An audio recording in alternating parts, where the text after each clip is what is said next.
বনগাঁ উত্তরে প্রার্থী ঘোষণার পরেই শক্তি প্রদর্শন। জয়ের ব্যাপারে 200% আশাবাদী বিশ্বজিৎ দাস। বনগাঁ উত্তর বিধানসভা কেন্দ্রে তৃণমূল কংগ্রেসের প্রার্থী হিসেবে বিশ্বজিৎ দাসের নাম ঘোষণা হতেই শুরু হয়ে গেল জোর মিছিল।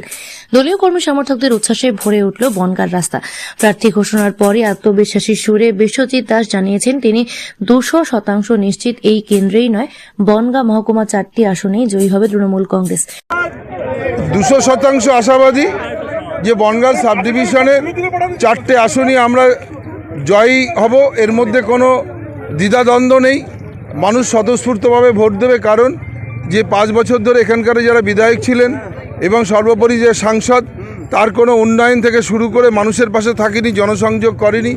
বনগাঁ 5 বছর আমরা অনেকটা পিছিয়েছি তাদের ডেভেলপমেন্ট থেকে। অতএব যেভাবে কেন্দ্রের সরকার বাংলার উপরে যে অত্যাচার করেছেন, তা আমাদের বৈধ টাকা যে 2,04,000 কোটি টাকা আটকে রেখে উন্নয়নটাকে বন্ধ করেছেন, গরিব মানুষের বাড়ির টাকা বন্ধ করেছেন, 100 দিনের কাজের টাকা বন্ধ করে রেখে দিয়েছেন। উপরন্ত বাংলার মানুষের বৈধ ভোট কেটে তাদেরকে বাংলাদেশি আখ্যা দেওয়া এবং পুলিশদের হয়রানি করা। বাংলার মানুষ, বাঙালিরা যদি ভিন রাজ্যে, বিজেপি শাসিত রাজ্যে কোনো কর্মসংস্থানে গিয়েছেন, তাদের সেখানে অত্যাচার করা হচ্ছে। মানুষের জবাব এবার এই বাক্সে দিয়ে দেবেন, বিজেপিকে এখানে ধুয়ে মুছে সাফ করে দেবেন। প্রচারের শুরুতেই শক্তি প্রদর্শন, আর তাতেই রাজনৈতিক মহলে বাড়ছে জোর চর্চা। সব খবর সবার আগে পেতে নজর রাখুন বাংলার গণতন্ত্র, সত্যের পথে বাংলার সাথে।